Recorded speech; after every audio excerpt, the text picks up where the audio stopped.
എന്നെ സംബന്ധിച്ചിടത്തോളം വളരെ സ്പെഷ്യലാണ്. കാരണം വലിയൊരു കാലഘട്ടത്തിന് ശേഷമാണ് ഒരു ലൈറ്റ് ഹാർട്ടഡ് എന്റർടൈനർ ഞാൻ ചെയ്യുന്നത്. ഇങ്ങനൊരു ക്യാരക്ടർ കിട്ടിയത് തന്നെ ഭയങ്കര സന്തോഷമാണ്. ഇവരോട് വർക്ക് ചെയ്യാൻ പറ്റിയതിലും ഇവർ രണ്ടുപേരും ഇവരുടെ കൂടെ വർക്ക് ചെയ്യുന്നത് എനിക്ക് ഭയങ്കര ആഗ്രഹം ഉണ്ടായിരുന്നു. അതിന് ഞാനല്ലല്ലോ ഉത്തരം പറയേണ്ടത്. എന്നെ ഉപയോഗിക്കേണ്ടവർ വന്ന് എന്നെ കാസ്റ്റ് ചെയ്ത് ഉപയോഗിച്ചിട്ടുണ്ട്. എനിക്ക് പറ്റുന്നത് പോലെ ഞാൻ ആ സിനിമകളിലൊക്കെ നന്നാക്കാൻ ശ്രമിച്ചിട്ടുണ്ട്. ഞാൻ റെഡിയാണ്. ഞാൻ ഇവിടെ തന്നെ ഉണ്ട്, ഇവിടെ പോയിട്ടില്ല. അപ്പോൾ എന്നെ ഉപയോഗിക്കേണ്ടവർക്ക് ഒന്ന് ഉപയോഗിക്കും.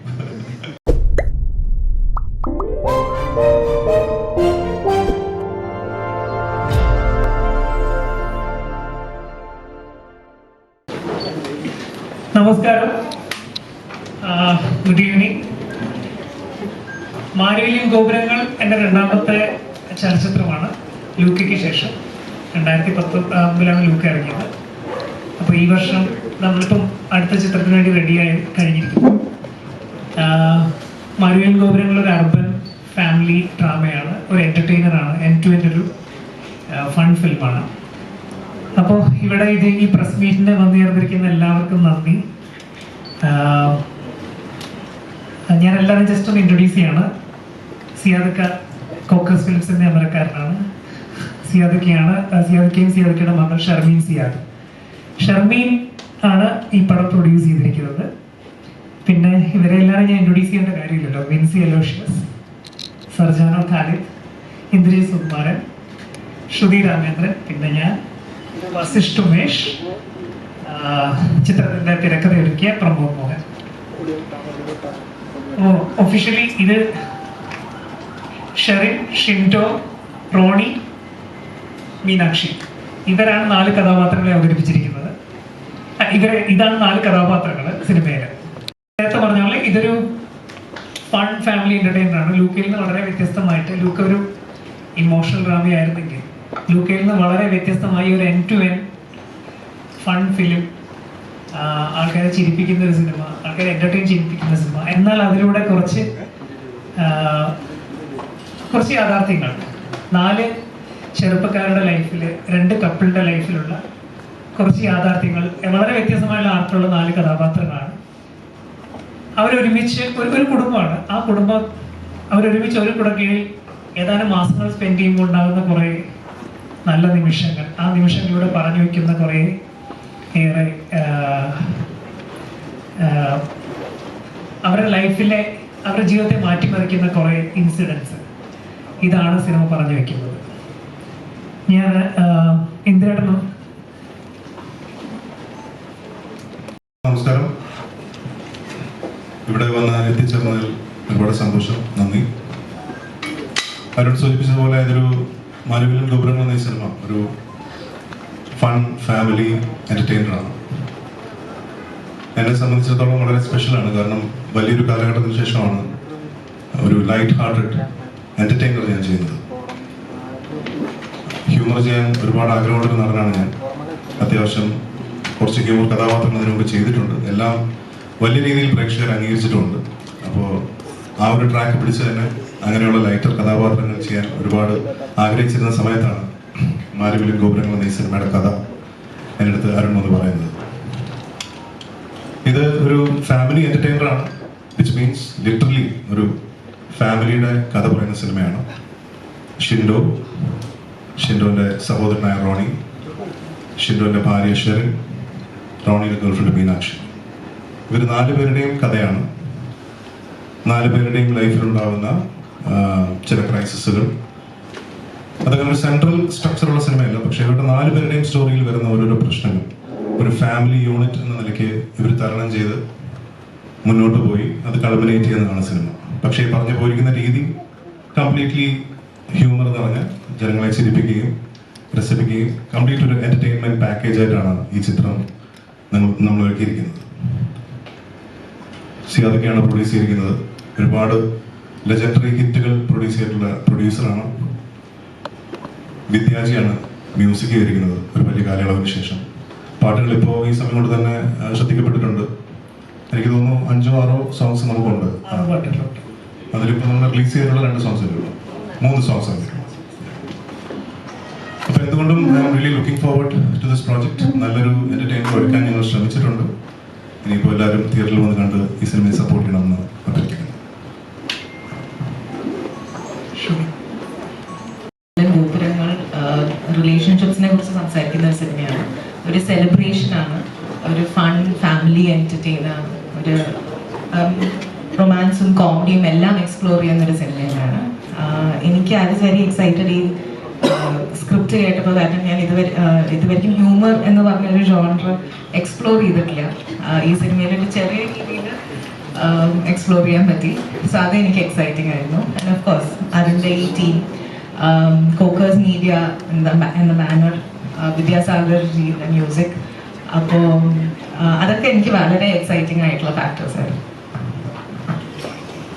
തന്നെയല്ല, കുട്ടികൾക്ക് വളരെ എൻ്റർടൈനിങ് ആയിട്ടുള്ളൊരു വലിയ എലിമെന്റ് ഈ സിനിമയിലുണ്ട്. അതിലധികം വിഷ്വൽസ് ഒന്നും നമ്മൾ ഇതുവരെ ടീസറിലോ സോങ്സിലോ ഒന്നും പുറത്തുവിട്ടിട്ടില്ല. ചെറിയ 1-2 സ്നിപ്പറ്റ്സ് ഉണ്ട്. ഒരു entire segment of the film കുട്ടികൾക്ക് ഭയങ്കരമായിട്ട് ഇഷ്ടപ്പെടുന്ന ഒരു വലിയ പോർഷൻ സിനിമയിലുണ്ട്. ഒരു കോമിക് കാരിക്കേച്ചറിസ്റ്റ് പോർഷൻ സിനിമയിലുണ്ട്. അത് ഡെഫിനറ്റ്ലി വർക്ക് ആവും. കാരണം അങ്ങനെ ഒരു അറ്റംപ്റ്റ് അധികം മലയാള സിനിമയിൽ വന്നിട്ടില്ല. അപ്പോൾ അത് രസമായിരിക്കും എന്നാണ് ഞാൻ വിശ്വസിക്കുന്നത്. നമസ്കാരം. ഇവിടെ എത്തിച്ചേർന്ന എല്ലാവർക്കും നന്ദി. എനിക്ക് ഈ സിനിമയുടെ ഭാഗമാകാൻ പറ്റിയതിൽ ഭയങ്കര സന്തോഷമുണ്ട്. ഇവരെല്ലാവരും പറഞ്ഞ പോലെ ഒരു ഫൺ പാക്ഡ് എൻ്റർടൈൻമെൻറ്റ് ഫിലിമാണ്. ഫാമിലിക്കും എല്ലാവർക്കും ഒരു ഏജ് ബാരിയറും ഇല്ലാതെ കാണാൻ പറ്റിയൊരു സിനിമയാണെന്നാണ് ഞാൻ വിശ്വസിക്കുന്നത്. ഞാൻ അഭിനയിച്ച സീൻസും ഡബ് ചെയ്തപ്പോൾ കണ്ട സിനിമയും പിന്നെ വായിച്ച സ്ക്രിപ്റ്റും വെച്ചിട്ട് എനിക്ക് ജെന്യുവൻലി ഭയങ്കര കോൺഫിഡൻസ് ഉണ്ട് ഈ സിനിമയിൽ. ആൾക്കാർക്ക് ഇഷ്ടപ്പെടുമെന്നും ആൾക്കാർക്ക് കണക്റ്റ് ആവുന്ന സിനിമയായിരിക്കണം. സോ ഹോപ്പ്ഫുള്ളി എല്ലാവരും പോയി സിനിമ കാണാൻ നല്ല സിനിമയായിരിക്കും തന്നെയാണ് എൻ്റെ വിശ്വാസം. അപ്പം എല്ലാവരും സപ്പോർട്ട് ചെയ്യാം. Thank you. ഹായ്, ഇതുവരെ എൻ്റെ കരിയറിലൊരു ഡിഫറെൻ്റ് ആയിട്ടുള്ളൊരു മൂവിയാണ് മാരിവില്യൻ ഗോപുരങ്ങൾ. എൻ്റെ ക്യാരക്ടറും മീനാക്ഷി എന്ന് പറയുന്ന ക്യാരക്ടറും ഇതുവരെ ചെയ്തതിൽ നിന്നും ഭയങ്കരമായിട്ട് വ്യത്യാസമുള്ള ഔട്ട്ലുക്കും അതുപോലെ തന്നെ ക്യാരക്ടർ ആർക്കും അതുപോലെ ഹ്യൂമർ എനിക്ക് ഒത്തിരി ചെയ്യണമെന്ന് ആഗ്രഹിച്ചിരുന്ന സമയത്ത് ഒരു ത്രൂ ഔട്ട് ഒരു ഹ്യൂമർ ക്യാരക്ടറായിട്ട് ഒരു ഓപ്പർച്യൂണിറ്റി കിട്ടിയത് മാരിവില്യൻ ഗോപുരങ്ങളിൽ നിന്നാണ്. ഒരുപാട് ഹോപ്പുണ്ട്.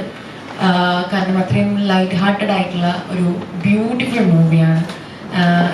പറഞ്ഞ പോലെ വശിഷ്ഠ്, അതുപോലെ സുചേച്ചി, ഇന്ദ്രേട്ടൻ, സർജാനു, ഇവരുടെ കൂടെയൊക്കെയുള്ളൊരു കോമ്പിനേഷൻസ് അടിപൊളിയായിരുന്നു. നല്ല നല്ലൊരു എന്താ പറയുക,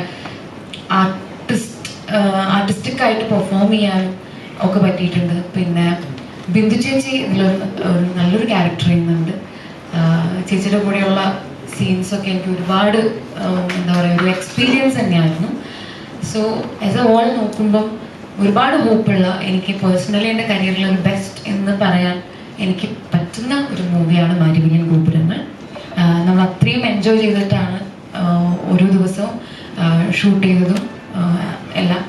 അപ്പം ആ എൻജോയ് ചെയ്ത ആ ഒരു ഹാപ്പി വൈബ് നിങ്ങളിലോട്ടും തിയേറ്ററിൽ ഒക്കെ നിങ്ങൾ കാണുമ്പം നിങ്ങളും അത് എൻജോയ് ചെയ്യും തന്നെയാണ് എൻ്റെ കോൺഫിഡൻസ്. സോ കാണണം. ഇത് ആക്ച്വലി ഞങ്ങളൊരു ഫ്രണ്ട്സ് പ്രസ് മീറ്റാണ്. നമ്മളെല്ലാവരും ഒന്നായി നിന്നുള്ള ഒരു പ്രസ് മീറ്റാണ്. നിങ്ങൾ ഞങ്ങളെ സപ്പോർട്ട് ചെയ്യുന്നു, അല്ലെങ്കിൽ കോക്കേഴ്സ് ട്രഡീഷനെ സപ്പോർട്ട് ചെയ്യുന്നു എന്ന് വേണം കരുതുക. എന്ന് വെച്ച് കഴിഞ്ഞാൽ പലപ്പോഴും നമ്മളെല്ലാവരും അങ്ങോട്ടും ഇങ്ങോട്ടും സഹകരിച്ചാണ് കാര്യങ്ങൾ എന്നെ അല്ലെങ്കിൽ എൻ്റെ കമ്പനിയെ ഇതിൽ നിങ്ങൾ സപ്പോർട്ട് ചെയ്യുന്നുണ്ട് ഇതുവരെ. രണ്ടാമത്തെ കാര്യം, ഞാനിത് സെക്കൻഡ് ജനറേഷനിലേക്ക് ഫോക്കസ് ഫിലിംസ് കൊണ്ടുവരണം എന്നുള്ളൊരു ആഗ്രഹം എനിക്ക് ഉദിച്ചപ്പോൾ ഞാൻ നേരത്തെ വേദിയിൽ പറഞ്ഞിട്ടുള്ള കാര്യവും എൻ്റെ മൂത്ത മകളായ ഷെർമീൻ അതിൽ താല്പര്യം കാണിക്കുകയും അവർ ആദ്യമായിട്ട് കുറി എന്ന് പറയുന്നൊരു സിനിമ പ്രൊഡ്യൂസ് ചെയ്യുകയും അത് പ്രവീൺ എന്ന് പറഞ്ഞ ഡയറക്ടറായിരുന്നു അന്ന് ചെയ്തിരുന്നത്. അദ്ദേഹവും ഞങ്ങളുടെ ഈ പ്രോജക്റ്റിലാണ് ഞങ്ങളുടെ കുടുംബത്തിലൊരു അംഗം എന്ന നിലയിൽ ഫോക്കസ് മീഡിയയിൽ പ്രവർത്തിക്കുന്നുണ്ട്. എൻ്റെ ഒരു എക്സ്പീരിയൻസ് ആണ് ഞാൻ ഈ ഷൂട്ടിങ്ങിൽ ഷെയർ ചെയ്യുന്നത്. എന്ന് വെച്ച് കഴിഞ്ഞാൽ ഞാൻ ഗൈഡ് ചെയ്യുന്നുണ്ടെങ്കിലും എനിക്ക് ആക്ച്വലി ഞങ്ങളെ ഏറ്റവും വലിയ താങ്ക്ഫുൾ, ഞങ്ങളെല്ലാവരുടെയും കൂടെ മനസ്സിലുള്ള താങ്ക്ഫുൾ ഒരു പറയേണ്ടത് മിസ്റ്റർ വിദ്യാജിയാണ്. ബിക്കോസ് അദ്ദേഹം ഇവിടെ വന്നിരുന്ന് കമ്പോസ് ചെയ്ത് ഞങ്ങളെല്ലാം സാറ്റിസ്ഫൈഡ് ആയതിനു ശേഷമാണ് ഇതിൻ്റെ ഓരോ സോങ്സും കൊണ്ടുവന്നത്. അല്ലെങ്കിൽ കണ്ടമാനം അതിൽ അതേമാതിരി തന്നെ നമ്മളെ ലിറിസിസ്റ്റ് വിനായക ശശികുമാർ, അദ്ദേഹം നല്ല വരികൾ, ഞങ്ങൾ എല്ലാവരും മോൻ ചുളിക്കുന്നുണ്ടെങ്കിൽ അപ്പം തന്നെ വരികൾ മാറ്റുന്ന ഒരു പ്രകൃതത്തിലുള്ള, എനിക്ക് ഞാൻ പറയണെങ്കിൽ ഗിരീഷ് പുത്തഞ്ചേരിക്ക് ബദലായിട്ട്, ഒരിക്കലും ഗിരീഷ് പുത്തഞ്ചേരി ആകില്ല എന്ന് ഞാൻ പറയില്ല. എന്ന് വെച്ച് കഴിഞ്ഞാൽ ഗിരീഷ് പുത്തഞ്ചേരിയായിട്ട് വളരെയധികം വർക്ക് ചെയ്തിട്ടുള്ള ഒരു മനുഷ്യനാണ് ഞാൻ. അപ്പം വിദ്യാജി കോമ്പിനേഷനിൽ തന്നെ എനിക്ക് മൊത്തത്തിൽ ഈ സിനിമയിൽ പറയാനുള്ളതെന്ന് വെച്ച് കഴിഞ്ഞാൽ, സമ്മറിൻ ബത്ലഹേം എന്ന് പറയുന്ന എൻ്റെ പടത്തിനോട് കിടപിടിക്കുന്ന വിധത്തിലുള്ള ഒരു സിനിമ മേക്കിങ്ങും എൻ്റെ മ്യൂസിക്കും അങ്ങനെ തന്നെയാണ്, അതിന് സംശയമില്ല. എല്ലാവരും തന്നെ എന്ന് വെച്ച് കഴിഞ്ഞാൽ വിൻസി ആണെങ്കിലും ഇന്ദ്രജിത്ത് ആണെങ്കിലും ഷർജാനാണെങ്കിലും ശ്രുതിയാണെങ്കിലും എല്ലാവരും ഞങ്ങളുടെ ആ സ്പിരിറ്റിനോട് ഒരുമിച്ച് നിന്നുകൊണ്ട് ഈ കഥാപാത്രങ്ങൾക്ക് എന്ത് ചെയ്യാൻ പറ്റും എന്നുള്ള ഈ പടത്തിൽ പോകുന്നത്. ഞങ്ങൾ എന്ത് മനസ്സിൽ കാണുന്നു ആ വിധത്തിൽ തന്നെ അതിൽ വരികയും, അതേമാതിരി തന്നെ പിക്ചറൈസേഷൻ, ഞങ്ങളുടെ ക്യാമറമാൻ ഇവിടെ ഇല്ല, ശ്യാം, അദ്ദേഹത്തിന് വലിയ എക്സ്പീരിയൻസ് ഒന്നും അവകാശപ്പെടാനില്ലെങ്കിലും കുറേ പടങ്ങൾ വർക്ക് ചെയ്തിട്ടുണ്ട്. പക്ഷേ ബ്യൂട്ടിഫുൾ ഫോട്ടോഗ്രാഫി, വളരെ കളർഫുൾ ആയിട്ടുള്ള ഒരു ഫോട്ടോഗ്രാഫിയാണ് ഇതിലുള്ളത്. And thanks to our little boy Vasisht, because ഇതിൽ നേരത്തെ ഇന്ദ്രജിത്ത് സൂചിപ്പിച്ച മാതിരി തന്നെ കുട്ടികൾക്ക് വരെ എന്റർടൈൻമെന്റ് ഈ സിനിമയിലുണ്ട്.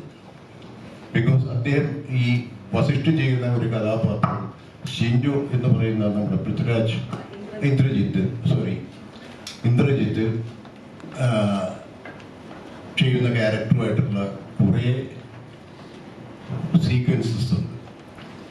അതെല്ലാം തന്നെ ഇൻട്രസ്റ്റിംഗ് ആണ്. കുട്ടികൾ വിഭാഗത്തിൽപ്പെട്ട എല്ലാ കുട്ടികൾക്കും തന്നെ ആ ഒരു പോർഷൻ എൻ്റർടൈൻമെൻറ്റ് എന്നാൽ കഥയിൽ ഒരു ക്യാരക്ടറായിട്ട് തന്നെ നിൽക്കുന്നുണ്ട്. പിന്നെ എനിക്ക് പറയാനുള്ളതെന്ന് വെച്ച് കഴിഞ്ഞാൽ, ഈ മ്യൂസിക് ഞങ്ങളുടെ സോങ്സ് പുറത്തു വിട്ട സമയത്തൊക്കെ തന്നെ അത് യൂട്യൂബിലാണെങ്കിലും മറ്റുള്ള മീഡിയാസിലൊക്കെ ആണെങ്കിലും അത് 1 മില്യൺ എബോവ് കവറേജ് കിട്ടിയ സോങ്സാണ്. So I am happy about that. Because എൻ്റെ പടങ്ങളിൽ, ഞാൻ ഫോക്കസ് ഫിലിംസ് ചെയ്തിരിക്കുന്ന പടങ്ങളെല്ലാം തന്നെ തീർച്ചയായിട്ടും സബ്ജക്റ്റുമായി തന്നെ അതിൻ്റെ മ്യൂസിക്കും വരാറുണ്ട്. പാട്ടുകൾ ഹിറ്റാവും, whether picture is success or not. എൻ്റെ പാട്ടുകൾ ഇന്നും ട്രാൻസ്മിഷനിൽ വെച്ച് കഴിഞ്ഞാൽ ഒരു ദിവസം 2-3 പാട്ടെങ്കിലും ഞാൻ കേൾക്കാം. So people likes that. അപ്പം അതേമാതിരി തന്നെയുള്ള ഒരു സോങ്സ് സിറ്റുവേഷൻസാണ് ഇതിലുള്ളത്. അത് അവർ ആ പാട്ട് കേട്ടിട്ട്, ആ സോങ്സ് കേട്ടതിന് ശേഷം മനസ്സിൽ നിറച്ചതിന് ശേഷമാണ് ആ പാട്ട് സീക്വൻസസ് തന്നെ പിക്ചറൈസ് ചെയ്തിരിക്കുന്നത്. ആൻഡ് ഡെഫിനറ്റ്ലി ഇതിൻ്റെ ഡയറക്ടർ അരുൺ ആൻഡ് പ്രമോദ്, അവർ ഈ പടം ഡിസ്കസ് ചെയ്യുമ്പോൾ ഒരു തീമുമായിട്ട് വരുമ്പോഴത്തേക്കും ഞങ്ങളോട് ഡിസ്കസ് ചെയ്ത് കഴിഞ്ഞപ്പോഴത്തേക്കും ഞാൻ പറഞ്ഞ ഒരു സജഷനാണ്, ഹ്യൂമർ എലിമെന്റ് നമുക്ക് ഇതിൽ മിസ് ചെയ്യാൻ പറ്റില്ല. ബിക്കോസ് അതിന് ആംപിൾ ചാൻസസ് ഉണ്ട് ആ സീക്വൻസ് വൈസ്. അങ്ങനെ അവർ പ്രമോദിന് വലിയൊരു താങ്ക്സ്. വേറൊന്നുമല്ല, അരുണും പ്രമോദും കൂടി ഇരുന്ന് രണ്ടാമത്തത് കറക്റ്റ് ചെയ്തു അതിൻ്റെ ആയിട്ടുള്ളൊരു ഫോർമാറ്റിലാണ് ഞങ്ങൾ ഷൂട്ടിംഗ് തുടങ്ങുന്നത്. അപ്പോൾ അത് അതേമാതിരി സംഭവിച്ചപ്പോൾ ഈ പടം തീർച്ചയായിട്ടും ഒരു ഫാമിലി എൻ്റർടൈൻമെൻറ്റ് വിത്ത് മ്യൂസിക്കൽ. ഇപ്പോൾ കൊടുത്ത പല പടങ്ങളിലും തന്നെ ഇന്ന് അന്യം നിന്ന് പോകുന്ന. Good evening. ആക്ച്വലി ഇന്ന് ഞങ്ങളുടെ ക്ഷണം സ്വീകരിച്ച് ഇവിടെ വന്ന എല്ലാവർക്കും I am very thankful that you are all here. Actually ഈ ഒരു സിനിമ എന്ന് പറയുന്നത് ഡെഫിനറ്റ്ലി ഒരു എന്താ പറയുക, ഒരു ടീം കൊണ്ടുവരുന്ന ഒരു ഈ പറഞ്ഞ ഒരു ലൈക്ക് നമുക്ക് ഈ സിനിമ എന്താണെന്നുള്ളത് ശരിക്കും ഇതിൻ്റെ പുറകിൽ പ്രവർത്തിച്ച എല്ലാവരുടെയും ഒരു എഫേർട്ട് എന്നുള്ള ഒരു രീതിയിൽ തന്നെ കാണാൻ പറ്റും. ബിക്കോസ് ഇവിടെ എല്ലാവരും സിനിമ ഉണ്ടാക്കുന്ന സമയത്ത് എൻജോയ് ചെയ്ത് അല്ലെങ്കിൽ ആ ഒരു ഹാപ്പിനെസ്സിലൂടെയാണ് ഈ ഒരു പ്രോഡക്റ്റിന്റെ ഫൈനൽ ഒരു ഔട്ട്കം വന്നേക്കുന്നത്. സോ പ്രോബബ്ലി നിങ്ങൾ തിയേറ്ററിൽ കാണുമ്പോൾ ഡെഫിനറ്റ്ലി ആ ഒരു എക്സ്പീരിയൻസ് നിങ്ങൾക്ക് സിനിമയിലും ഫീൽ ചെയ്യാൻ പറ്റും. So it's basically a team effort, and I'm thankful to all the characters who actually have like put in their maximum effort to this. Thank you. ഒരു നല്ല റോള് ചെയ്യാൻ പറ്റിയത് എന്നെ സംബന്ധിച്ച് വലിയൊരു ഭാഗ്യമാണ്. കാര്യം എന്താ വെച്ചാൽ ഇത്രയും നല്ലൊരു ക്രൂവിന്റെ കൂടെ ചെയ്യാൻ പറ്റി. പിന്നെ ഈ സിനിമയിൽ എനിക്ക് പുതിയ കുറെ കാര്യങ്ങൾ ചെയ്യാനുണ്ട്. സ്റ്റണ്ടൊക്കെ ഉണ്ട്, പിന്നെ ഡാൻസും ഉണ്ട്. അപ്പൊ ഇത് രണ്ടും ഞാൻ ഇതുവരെ ഒരു സിനിമയിലും ഉണ്ടായിരുന്നില്ല. അപ്പൊ നല്ല എക്സൈറ്റഡ് ആണ്. പിന്നെ കുറെ ദിവസമായി ഇത് ഇറങ്ങാൻ കാത്തിക്കണം. അപ്പൊ 16-ാം തീയതിക്ക് വേണ്ടിയിട്ട് നല്ല വെയിറ്റ് ചെയ്തിരിക്കുന്നു. നേരത്തെ പറഞ്ഞ പോലെ സിനിമ ഒരു വളരെ ഒരു കൊളാബറേറ്റീവ് ജേർണിയാണ്. അപ്പോൾ ഇത് നമ്മളെല്ലാവരും as A team, more than A team, as A family ആദ്യം മുതലേ. ഇപ്പോൾ കോക്കസിൽ ഞാൻ ആദ്യമായിട്ട് ആക്ച്വലി എൻ്റെ തിരക്കഥാകൃത്ത് പ്രമോദും ഞാനും ഈ സബ്ജക്റ്റ് റെഡിയായിട്ട് ആദ്യം കോക്കസ് ചെല്ലുന്ന ആക്ടേഴ്സിൻ്റെ ഡേറ്റ് ആയിട്ടല്ല ഞാൻ പറയാറുണ്ട്. ഇവരുടെ ആരുടെയും ഡേറ്റ് കൊണ്ടല്ല ചെല്ലുന്നത്. ഫോക്കസ് ആയിട്ട് സംസാരിക്കുന്ന നമ്മുടെ സബ്ജക്റ്റാണ്. ഇങ്ങനെയൊരു കോണ്ടന്റ് ആണ്, ഇതാണ് ഞങ്ങൾ ഉദ്ദേശിക്കുന്ന സിനിമ. ഇതിൽ നിന്ന് ഞങ്ങൾ ഉദ്ദേശിക്കുന്ന ഇങ്ങനൊരു ട്രീറ്റ്മെന്റ് ആണ്, ഇങ്ങനൊരു ഫൺ ഫാമിലി ഒരു സെലിബ്രേഷന്റെ സ്വഭാവമുള്ള സിനിമയാണ് നമ്മൾ ചെയ്യാൻ ഉദ്ദേശിക്കുന്നത് എന്ന് പറയുന്നു. ഫോക്കസ് അത് എഗ്രി ചെയ്യുന്നു. പിന്നെ സിയാദിക്കാണെങ്കിൽ നമുക്ക് ഇന്ന സമയത്ത് ഷൂട്ട് ചെയ്യണം, ഇതിന് റൈറ്റ് ആയിട്ടുള്ള ആർട്ടിസ്റ്റുകളാണോ നിങ്ങൾ ഐഡന്റിഫൈ ചെയ്തോളൂ. അതിനുശേഷമാണ് ഇന്ദ്രേട്ടനെ കാണുന്നതും ശ്രുതിയെ കാണുന്നതും സർജാനെ കാണുന്നതും. ഇവരാണ് ഇതിന്റെ റൈറ്റ് കാസ്റ്റിംഗ്, പെർഫെക്റ്റ് കാസ്റ്റിംഗ് ആണ്. ഇവരുടെ കെമിസ്ട്രി കറക്റ്റ് അല്ലെങ്കിൽ ഒരിക്കലും നമുക്കൊരു ഹ്യൂമർ വർക്കൗട്ട് ആവില്ല. എപ്പോഴും പറയില്ലോ, ഒരേ ഫ്രെയിമിൽ തന്നെ നമുക്ക് ആക്ഷൻ റിയാക്ഷൻ ഒക്കെ കറക്റ്റായിട്ട് കൺസീവ് ചെയ്യാൻ പറ്റുമ്പോഴാണ് ഹ്യൂമർ കറക്റ്റായിട്ട് വർക്ക് ആവുന്നത്. എന്നെ സംബന്ധിച്ചിട്ട് ഹ്യൂമർ എൻ്റെ ആദ്യത്തെ പരിശ്രമമാണ്.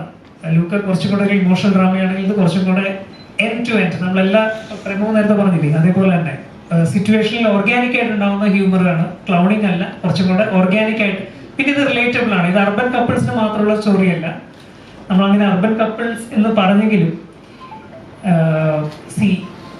Middle class couple from anywhere, ഏത് ജോഗ്രഫിയിലെ ഒരു മിഡിൽ ക്ലാസ്സിനും ഈസി ആയിട്ട് കണക്ട് ആകും.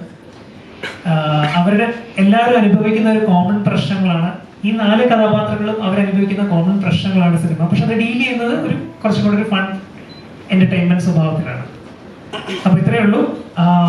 ബാക്കി എനിക്ക് തോന്നുന്നു നിങ്ങളിൽ നിന്ന് ക്വസ്റ്റ്യൻസ് ആയിട്ട് കേൾക്കാം അല്ലേ?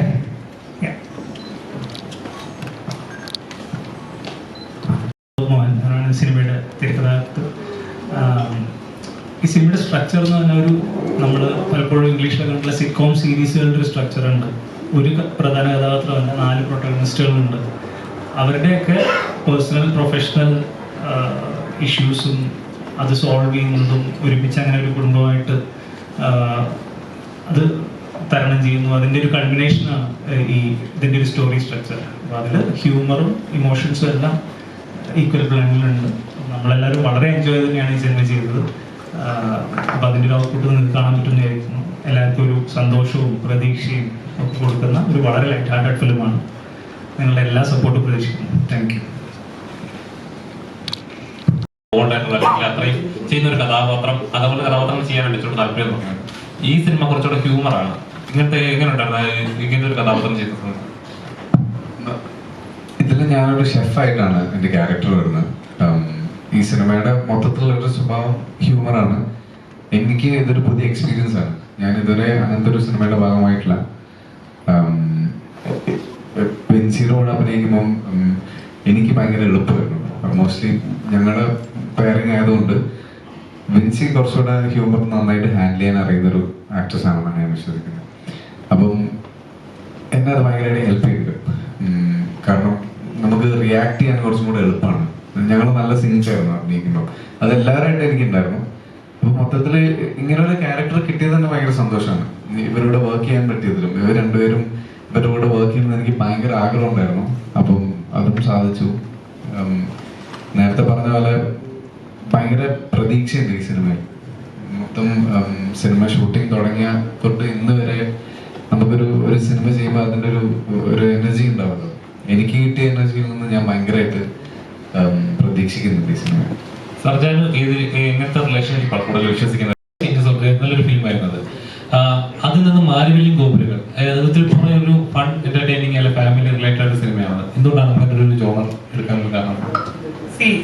ആസ് എ ഫിലിം മേക്കർ എനിക്ക് എല്ലാത്തരം ജോണറുകൾ ഇഷ്ടമാണ്. ഇതിൽ കോമൺ ആയിട്ട് പ്രോബ്ലി ഉള്ള ഒരു ഘടകം റിലേഷൻഷിപ്പ് ഡ്രാമാസ്, റിലേഷൻഷിപ്പ് സ്റ്റോറീസ് എനിക്ക് വളരെ ഇഷ്ടമാണ്.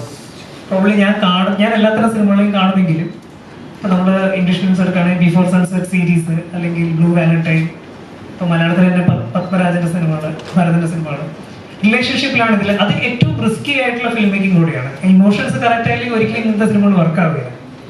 ഫോർ ലൂക്ക കുറച്ച് ബ്രേവ് ആയിട്ട് ചെയ്തൊരു സിനിമയാണ്. കാരണം അങ്ങനത്തെ ഒരു ട്രാജിക്കൽ എൻഡ്, തുടക്കവും ട്രാജിക്കൽ എൻഡും, പക്ഷെ അതിലൂടെ നമ്മൾ പറഞ്ഞു വെക്കുന്നത് വളരെ ഇന്റൻസ് ആയിട്ടുള്ള റൊമാൻസ് ആണ്. എൻ്റെ ഒരു ത്രില്ലർ സ്വഭാവത്തിലൂടെ മുന്നോട്ട് പോകുന്നതാണ് കുറച്ചും കൂടെ നമുക്ക് ആ ക്യൂരിയോസിറ്റി ബിൽഡ് ചെയ്യാൻ പറ്റും. പിന്നെ അത് 2 സീസൺസ് ആണ്. സമ്മർ സമയത്ത് നടക്കുന്ന ടൊവിനോയുടെ ഹാനയുടെ കഥാപാത്രങ്ങളുടെ പ്രണയം, ഫോളോഡ് ബൈ മഴക്കാലത്തുള്ള നംനെസ്സിലും ശരിക്കും പറയാൻ ഒരു മരവിപ്പിലും മടുപ്പിലും ഉള്ള ഒരു പോലീസുകാരന്റെ പ്രണയം. ഇത് പാരലൽ സ്റ്റോറീസ് ആണ്. ഇതിൽ വളരെ വ്യത്യസ്തമായിട്ടുള്ള ഒരു ജോണറയാണ് മാരിവില്യം ഗോപുരങ്ങൾ. നേരത്തെ പറഞ്ഞല്ലോ, ഞാൻ ഒരു ജോണറിൽ സ്റ്റിക്ക് ചെയ്യാൻ ആഗ്രഹിക്കുന്നില്ല. ചിലപ്പോൾ ഇത് കഴിഞ്ഞ് ചെയ്യാൻ പോകുന്ന മറ്റൊരു ജോണറിലുള്ള സിനിമയായിരിക്കാം. എങ്കിലും human issues, human emotions, especially couple stories, ആണും പെണ്ണും എന്നുള്ള പ്രഹേളികയിൽ എന്താണ് എല്ലാവരുള്ളത്? വളരെ വ്യത്യസ്തമായിട്ടുള്ള ചിന്താഗതികളുള്ള 2 സ്പീഷീസ് ആണ് ലിറ്ററലി ആണും പെണ്ണും. അവരെത്രയോ കാലങ്ങളായിട്ട് കപ്പിൾസ് ആയിട്ട്, ഐ മീൻ ഒരു കൂരയ്ക്കുള്ളിൽ അവർ ജീവിക്കുന്നു. അതിലും ഏറ്റവും വലിയ മിസ്റ്ററി എന്താണുള്ളത്? അത് നിങ്ങൾക്ക് എല്ലാവർക്കും പ്രണയങ്ങളുണ്ടാവും, ഭാര്യമാരുണ്ടാവും, ഭാര്യമാരല്ല, ഓരോരുത്തർക്കും അവരുടെ പാർട്ട്നേഴ്സ് ഉണ്ടാവും. പക്ഷെ എന്നും നിങ്ങൾ തല്ലുപിടിക്കാറുണ്ട്, എന്നും നിങ്ങൾ ഒരുമിക്കാറുമുണ്ട്. പക്ഷെ ഈ ഒരു സിസ്റ്റത്തെ ഞാൻ വളരെ കൗതുകത്തോടെയാണ് കാണുന്നത്. പിന്നെ ഞാൻ പറഞ്ഞല്ലോ, ഇതും എന്റെ അഡ്വഞ്ചർ ആയിരുന്നു. ലിറ്ററലി ഒരു comedy cinema, end to end നമ്മളെ എന്റർടൈൻ ചെയ്യുന്നത്. എന്ത് ഇതൊരു ക്ലൗഡിങ് സിനിമയല്ല, ഇതൊരു സട്ടൈറിക്കൽ സിനിമയല്ല, സിറ്റുവേഷണൽ കോമഡിയാണ്. പ്രമോദ്, ഞാൻ ഈ മെയിൻ കോൺസെപ്റ്റ് ചിന്തിച്ച ശേഷം ഈ concept basically actually 3 character, Shindo, Sherin, Meenakshi, Rony എന്നൊന്ന് കുറച്ചുകൂടെ ഡെവലപ്ഡ് ആവേണ്ടിയിരുന്ന കഥാപാത്രം. ഈ 3 കഥാപാത്രങ്ങളുടെ ആർക്കും ഒരു ബേസ് ഇതും ആയിട്ടാണ് ഞാൻ പ്രമോദിനെ മീറ്റ് ചെയ്തത്. പ്രമോദ് കുറച്ചും കൂടെ ഇങ്ങനത്തെ ജോണർ കൈകാര്യം ചെയ്യാൻ പറ്റുന്നൊരു തിരക്കഥാകൃത്താണെന്ന് അറിയാം. മറ്റൊരു സുഹൃത്തുക്കളുമാണ് ഞങ്ങൾ ഒരു സിനിമയിൽ തന്നെ മറ്റൊരു ആർട്ടിസ്റ്റ് സുഹൃത്ത് വഴിയാണ് ഞാൻ പ്രമോദിനെ പരിചയപ്പെടുന്നത്. അന്ന് പ്രമോദുമായി ഡിസ്കസ് ചെയ്ത് പിന്നെ ഏതാണ്ട് കൊറോണയുടെ സെക്കൻഡ് ഫേസ് ഏതാണ്ട് 1 വർഷത്തോളം ഈ സ്ക്രിപ്റ്റിൽ നമ്മൾ ഇരുന്നിട്ടുണ്ട്. അങ്ങനെ ഇവോൾവ് ചെയ്യുന്ന ഒരു സ്ക്രിപ്റ്റാണ്. അപ്പൊ ഇതിൽ ഞാൻ അപ്രോച്ച് ചെയ്യുന്നത് ഉദ്ദേശിച്ചത് തന്നെ നമ്മൾ ഇംഗ്ലീഷിൽ ഫ്രണ്ട്സ് സീരീസ് കാണാറുണ്ടല്ലോ, ഓരോ സിറ്റുവേഷനിൽ ജനറേറ്റ് ചെയ്യുന്ന കോമഡി എന്നൊക്കെ ഒരു സ്കിറ്റ് സ്വഭാവമുള്ള സിനിമയാണ്. ഞാൻ പ്രത്യേകം എടുത്തു പറയുകയാണ്, ഒരു സിനിമാറ്റിക് അറ്റ്മോസ്ഫിയർ നമ്മൾ ക്രിയേറ്റ് ചെയ്തിട്ടുണ്ട് സിനിമയ്ക്ക്. സിനിമ ഒരു യൂണിവേഴ്സ് ആണ്. ഇവരുടെ യൂണിവേഴ്സിലേക്ക് ഞാൻ നിങ്ങളെ ക്ഷണിക്കുകയാണ്, പ്രേക്ഷകരെ ക്ഷണിക്കുകയാണ്. റോണിയുടെയും ഷിൻഡോയുടെയും ഷെറിന്റെയും മീനാക്ഷിയുടെയും ലോകത്തിലേക്ക് ഒരു 2 മണിക്കൂർ നിങ്ങൾക്ക് ആസ്വദിച്ചിരിക്കാൻ പറ്റിയ, പിന്നെ ഇവരുടെ കൂടെ അസിസ്റ്റന്റ് കൂടെ വളരെ എൻജോയബിൾ ആയ ഒരു ജേർണി ആയിരിക്കും, എക്സ്പീരിയൻസ് ആയിരിക്കും ഈ സിനിമ. അത് പർപ്പസ്ഫുള്ളി തന്നെ ചെയ്തതാണ്, ആ ജോണറിനുള്ള താല്പര്യം കൊണ്ട് തന്നെ ചെയ്തതാണ്. അതായത് റിലേഷൻഷിപ്പിന് കുറച്ചുകൂടെ വല്ല, ഇപ്പൊ ലൂക്കയിലായാലും ശരി, അവർ രണ്ടുപേരുടെ റിലേഷൻഷിപ്പ് അത് വളരെ യൂണീക്ക് ആയിട്ട് ഫീൽ ചെയ്തു. അതിൽ ഒരു നോർമൽ കണ്ടുവരുന്ന ഒരു റൊമാൻറ്റിക് ഫീൽ, അങ്ങനെ ഒരു ട്രാക്ക് അല്ല ഫീൽ ചെയ്തത്. ഇതിലും അങ്ങനത്തെ ഒരു ഫീലിംഗ് ആദ്യമത്തെ ടീച്ചറിൽ നമുക്ക് ഞാൻ പ്രത്യേകം പറയാം. ഞാൻ പേഴ്സണലി വെറുതെയുള്ള പൈങ്കിളി റൊമാൻസുകളിൽ അത്ര താല്പര്യം എനിക്കില്ല. കുറച്ചുകൂടെ മെച്യൂർഡ് ആയിട്ടുള്ള romantic relationship which is real, നമ്മുടെ കൺമുൻപിൽ കാണുന്ന യഥാർത്ഥമായ പ്രണയങ്ങൾ മാത്രമല്ല, പാർട്ട്ണർഷിപ്പ് എന്നാണ് ഞാൻ പറയാം. Friendship, partnership. ഇപ്പൊ ഷിൻഡോയുടെയും ഷെറിന്റെയും ഇക്വേഷൻ ടോട്ടലി ഡിഫറെന്റ് ആണ് റോണിയുടെയും മീനാക്ഷിയുടെ ഇക്വേഷൻ. ഇവര് ചിന്തിക്കുന്നതിൽ നിന്ന് കുറച്ച് വളരെ വ്യത്യസ്തമാണ് അവരുടെ ചിന്താഗതി. ഇങ്ങനെയുള്ള ഇവരുടെ ഈ പാർട്ട്ണർഷിപ്പ്, ഫ്രണ്ട്ഷിപ്പ്, റൊമാൻസ്, ഇത് കുറച്ചുകൂടെ മെച്യൂർഡ് ആയിട്ടുള്ള ഒരു പാർട്ട്ണർഷിപ്പാണ്. എനിക്ക് അങ്ങനത്തെ ഒരു അപ്രോച്ചാണ് കൂടുതൽ ഇഷ്ടം. അത്രയുള്ളൂ. എന്തുകൊണ്ടാണ് മാരിവില്ലിയും ഗോപുരങ്ങൾ അങ്ങനെ ടേക്കിൽ വരുമ്പോൾ തന്നെ നമുക്ക് ഒരൊറ്റ പാട്ടായി വേണ്ടി വരുന്നത് ആ സമയത്തിലൊക്കെ ആ പാട്ട് അങ്ങനെ ഒരു ടേക്കിൽ മലപ്പുറം ഇട്ടാണോ അതോ സിറ്റുവേഷനായിട്ട് കഥയുടെ റിലേറ്റ് ചെയ്ത് അങ്ങനെ വന്നു പോയോ? തിരക്കഥയിൽ നിന്ന് നമ്മൾ ഉദ്ദേശിച്ചത് തന്നെ ഒരു സെലിബ്രേഷനാണ്, ആഘോഷമാണ്. ഒരു മാരിവില്ല് എന്ന് പറയുമ്പോൾ നമ്മളെ ഏറ്റവും സന്തോഷിപ്പിക്കുന്ന ഒരു സിംബലാണ്. പിന്നെ ഫോക്കസിന്റെ പ്രൊഡക്ഷനിൽ വരുന്നതും സിയാദക്കായിട്ട് സംസാരിക്കുന്നതും പിന്നെ വിദ്യാജീതിന്റെ കമ്പോണന്റ് ആയിട്ട് വരുന്നതും. അപ്പോഴാണ് ഞങ്ങൾ ഒരുമിച്ചിരുന്ന് ഒരു ചർച്ചയിൽ ചിന്തിച്ചു, ഓക്കെ, മാരിവില്ല് പോലെ സന്തോഷിപ്പിക്കുന്ന ഒരു സംഭവം വേറെ ഇല്ല. പിന്നെ ഇവർ 4 പേരും വസിഷ്ഠും ഒക്കെ ശരിക്കും എട്ടില് പല കളേഴ്സ് പോലെയാണ് ഈ സിനിമയുടെ. ഈ പല കളേഴ്സ് ചേർന്നിട്ടുണ്ടാകുന്ന ഒരു വലിയ മാരിവില്ലാണ്. ഈ ഗോപുരങ്ങൾ ഉദ്ദേശിക്കുന്നത് ഈ സിറ്റി തന്നെയാണ്, കൊച്ചി സിറ്റിയിൽ നടക്കുന്ന കഥയാണ്. നമ്മൾ സിനിമ മുഴുവനായിട്ടും കൊച്ചി സിറ്റി തന്നെയാണ് ഷൂട്ട് ചെയ്തേക്കുന്നത്. അപ്പൊ ഇങ്ങനെയുള്ള ഒരു സിറ്റിയിൽ മഴവില്ല് പോലുള്ള ആഘോഷഭരിതമായ ഒരു സിംബൽ ഈ വ്യത്യസ്തമായിട്ടുള്ള കളേഴ്സ് ചേർന്ന് വരുമ്പോഴാണ് ഉണ്ടാകുന്നത്. അത്രേ അതുകൊണ്ട് മീൻ ചെയ്തുള്ളൂ. അത് ആ ഒരു പ്ലഷറിന് വേണ്ടി ചെയ്തത്.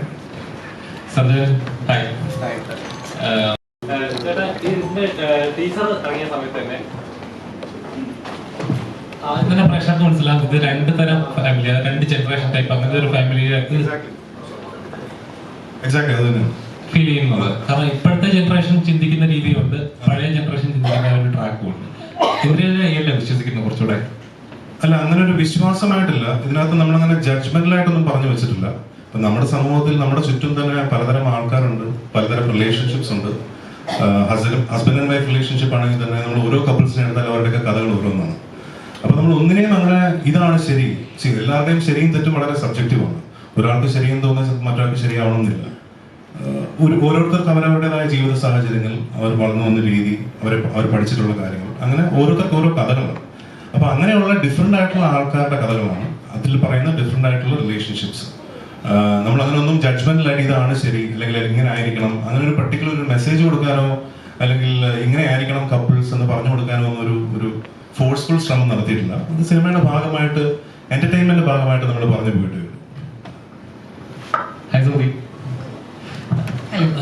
നീരജ് എന്ന സിനിമയ്ക്ക് ശേഷം ചെയ്യുന്നത് അങ്ങനെ ഒരു അത്ര ബോൾഡായിട്ടൊരു കഥാപാത്രം ചെയ്തതിന് ശേഷം കാണുന്നൊരു ഇതാണ്.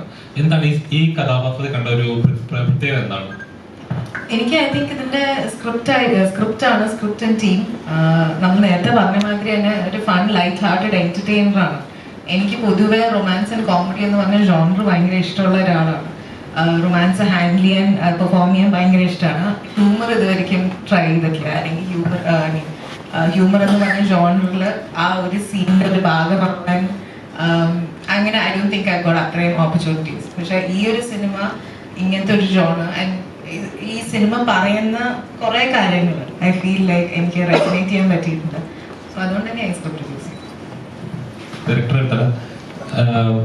ലൂക്ക വലിയ കഥാപാത്രമായിരിക്കും, ക്ലാസ്മേറ്റ്സ് കഥാപാത്രമായിരിക്കും. ഇന്ന് സോഷ്യൽ മീഡിയയിൽ ഷോർട്സോ റീൽസോ ഒക്കെ കാണുമ്പോൾ നമുക്ക് പെട്ടെന്ന് ആ സിനിമ തന്നെ ഫുള്ള് നമുക്ക് റീകളക്ട് ചെയ്യാൻ പറ്റും. അതേപോലത്തെ സ്ക്രിപ്റ്റുകൾ ഇപ്പോൾ മലയാള സിനിമയിൽ ശരിക്കും മിസ് ചെയ്യുന്നുണ്ട്. ഇപ്പോഴത്തെ ഇറങ്ങുന്ന സിനിമകൾ ഒരാഴ്ച 7-8 പടങ്ങൾ ഇറങ്ങുന്ന സമയത്ത് ഒറ്റ വാഷൗട്ടിൽ പോകുന്ന ചിത്രങ്ങളാണ് കൂടുതൽ. അത് നിലനിൽക്കുന്ന 1-2 മാത്രമേ ഉള്ളൂ. എന്തുകൊണ്ടായിരിക്കും അത് ഇത്ര എക്സ്പീരിയൻസ് ഒരു ആക്ടർ എന്ന നിലയിൽ എന്തുകൊണ്ടാണ്? അതിന് നമുക്ക് സിനിമയുടെ കണ്ടന്റിന് മാത്രം കുറ്റം പറയാൻ പറ്റില്ല. നമുക്കറിയാം നമ്പർ ഓഫ് സിനിമകൾ വളരെ കൂടുതലാണ്. എല്ലാ ആഴ്ചയും ഈ പറഞ്ഞതുപോലെ 4-5 സിനിമകൾ റിലീസ് ചെയ്യുന്ന ഈ കാലഘട്ടത്തിൽ ശ്രദ്ധിക്കപ്പെടാതെ പോകുന്ന നല്ല സിനിമകളും ആ കൂട്ടത്തിലുണ്ട്. നമുക്കറിയാം വിജയങ്ങളുടെ കണക്കെടുത്ത് നോക്കിക്കഴിഞ്ഞാൽ വളരെ ലിമിറ്റഡ് ആണ്. പക്ഷെ അതിനർത്ഥം വിജയിക്കാതെ പോയ എല്ലാ സിനിമകളും മോശമാണെന്നല്ല. അപ്പോൾ പിന്നെ കണ്ടന്റ് നന്നായില്ലെങ്കിൽ സിനിമ നന്നാവില്ല, സത്യാവസ്ഥയാണ്. ഇപ്പൊ സിനിമ നന്നായില്ല അല്ലെങ്കിൽ എഴുത്ത് നന്നായില്ലെങ്കിലും സിനിമ നന്നാവില്ല. കാരണം അത് മാത്രമല്ല, ഒരുപാട് കാരണങ്ങളുണ്ട്. ഇപ്പോൾ അന്യഭാഷാ സിനിമകൾ വരുന്നുണ്ട്, തിയേറ്ററുകളുടെ അഭാവം, അങ്ങനെ ഒരുപാട് കാര്യങ്ങളുണ്ട്. ചെറിയ ചെറിയ സിനിമകൾക്ക് സർവൈവ് ചെയ്യാൻ ഇപ്പോൾ വളരെ ബുദ്ധിമുട്ടുള്ള ഒരു കാലഘട്ടമാണ്. അപ്പോൾ but still we fighting hard. ഒരു ഗ്രൂപ്പായിട്ട് ഒരു ഇൻഡസ്ട്രി എന്നുള്ള രീതിയിൽ നിങ്ങളുടെയൊക്കെ സപ്പോർട്ടോടുകൂടി മുന്നോട്ട് പോയാൽ ഒരു വലിയ പരിഹാരം കാണാൻ സാധിക്കുമെന്ന് ഞാൻ വിശ്വസിക്കുന്നു. മലയാളികൾ നോർമലി എല്ലാ സിനിമകളും, അത് കൊറോണ പീരീഡ് വന്ന സമയത്ത് തൊട്ട് എല്ലാ ലാംഗ്വേജിലുള്ള സിനിമകളും എക്സ്പീരിയൻസ് ചെയ്തിട്ടുണ്ട്. അതിനു മുമ്പ് കാണാൻ ഇച്ചിരൂടെ ആക്റ്റീവ് ആയിട്ടുണ്ട്. ഇപ്പോൾ മറ്റു ലാംഗ്വേജിലുള്ള ഇപ്പോൾ തിയേറ്ററിൽ നടന്ന അന്യഭാഷ ചിത്രങ്ങൾ കാണുമ്പോൾ തന്നെ ഫസ്റ്റ് അതിലോട്ട് കയറാനുള്ള ഒരു ടെൻഡൻസി ഉണ്ട്. ശരിക്കും മറ്റ് സിനിമകൾ ഒരു മലയാള സിനിമ പ്രൊഡ്യൂസറിനെ പറയാം, മറ്റ് ഭാഷയിലുള്ള ചിത്രങ്ങൾ മലയാളത്തിൽ ഇറങ്ങുമ്പോൾ മലയാള ഭാഷയിലുള്ള ചിത്രങ്ങൾക്ക് പ്രാധാന്യം കുറയുകയാണുള്ളത്. ശരിക്കും അതൊരു ഫോൾട്ടായിട്ട് നമ്മുടെ മലയാള ഇൻഡസ്ട്രിക്ക് ഒരു ഫോൾട്ടായിട്ട് തന്നെ ഫീൽ ചെയ്യുന്നുണ്ട്. ഒരു അളവ് വരെ ഈ അന്യഭാഷാ ചിത്രങ്ങളുടെ റിലീസ് സ്റ്റേഷൻസിന് ഒരു ചെറിയ റെസ്ട്രിക്ഷൻ കൊണ്ടുവരണമെന്ന് എനിക്ക് തോന്നിയിട്ടുണ്ട്. കാരണം പലപ്പോഴും ഒരു മാസ് വേവ് പോലെ വന്നാണ് നമ്മുടെ കംപ്ലീറ്റ് കേരളത്തെ കീഴടക്കുന്നത്. നല്ല സിനിമകൾ ഇവിടെ ഓടും, അതിപ്പോൾ 100 തിയേറ്റർ ആണെങ്കിലും 200 തിയേറ്റർ ആണെങ്കിലും 1000 തിയേറ്റർ ആണെങ്കിലും ഓടും. പക്ഷെ ചെറിയ സിനിമകൾ വെയിറ്റ് ചെയ്ത് നിൽക്കുന്ന സമയത്ത് ഒരു വലിയ ഒരു തിരമാല വരുന്നത് പോലെ ഒന്ന് കംപ്ലീറ്റ് ഏറ്റെടുക്കുന്ന ഒരു പ്രതീതിയുണ്ട്. അപ്പൊ ഡെഫിനറ്റ്ലി അങ്ങനെയുള്ള അന്യഭാഷാ സിനിമകളുടെ റിലീസ് ഡെഫിനറ്റ്ലി എല്ലാ ഭാഷകളും വേണം. സിനിമ എന്ന് പറയുന്നത് there is no language barrier. പക്ഷെ ഇവിടെ അങ്ങനെയുള്ള സിനിമകൾ ഇറക്കുമ്പോൾ നമ്മുടെ ഇൻഡസ്ട്രിയെ സേവ് ചെയ്യേണ്ടത് നമ്മൾ തന്നെയല്ലേ. നമ്മൾ തന്നെ ഒരു എഫേർട്ട് ഇട്ടെങ്കിൽ നമ്മുടെ ഇൻഡസ്ട്രിയെ നമുക്ക് സേവ് ചെയ്യാൻ പറ്റും. അപ്പോൾ ആ രീതിയിൽ നമ്മുടേതായ ചില നിയമങ്ങൾ അല്ലെങ്കിൽ ചില റിലീസ് റെസ്ട്രിക്ഷൻസ് ഉണ്ടെങ്കിൽ കുറെ കൂടെ ഇങ്ങനെയുള്ള ചെറിയ മലയാള സിനിമകൾക്ക് കയറി വരാൻ പറ്റും എന്നാണ് ഞാൻ വിശ്വസിക്കുന്നത്.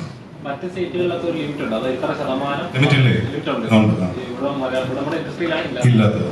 അപ്പൊ അത് നമ്മളൊരു എക്സാമ്പിൾ ആയിട്ട് കണ്ട് നമുക്ക് ഇവിടെ സിയാദിക്കെ പോലുള്ളവരാണ് അതിനെക്കുറിച്ച് സംസാരിക്കേണ്ടത്. കാരണം ഓർഗനൈസേഷൻസ് അസോസിയേഷൻസ് ഒക്കെയാണ് തീരുമാനിക്കേണ്ടത് എങ്ങനെ നമുക്കത് മുന്നോട്ട് പോകാൻ സാധിക്കും, അല്ലെങ്കിൽ അങ്ങനെ ഒരു റെസ്ട്രിക്ഷൻ കൊണ്ടുവന്നാൽ നമുക്ക് നമ്മുടെ സിനിമയെ വീണ്ടും പൊക്കിക്കൊണ്ടുവരാൻ സാധിക്കുമോ, അല്ലെങ്കിൽ ഈ പറയുന്ന ശ്രദ്ധിക്കപ്പെടാതെ പോകുന്ന ഒരുപാട് ചെറിയ സിനിമകൾ വീണ്ടും ശ്രദ്ധിക്കപ്പെടുമോ എന്നൊക്കെ ഉള്ളത്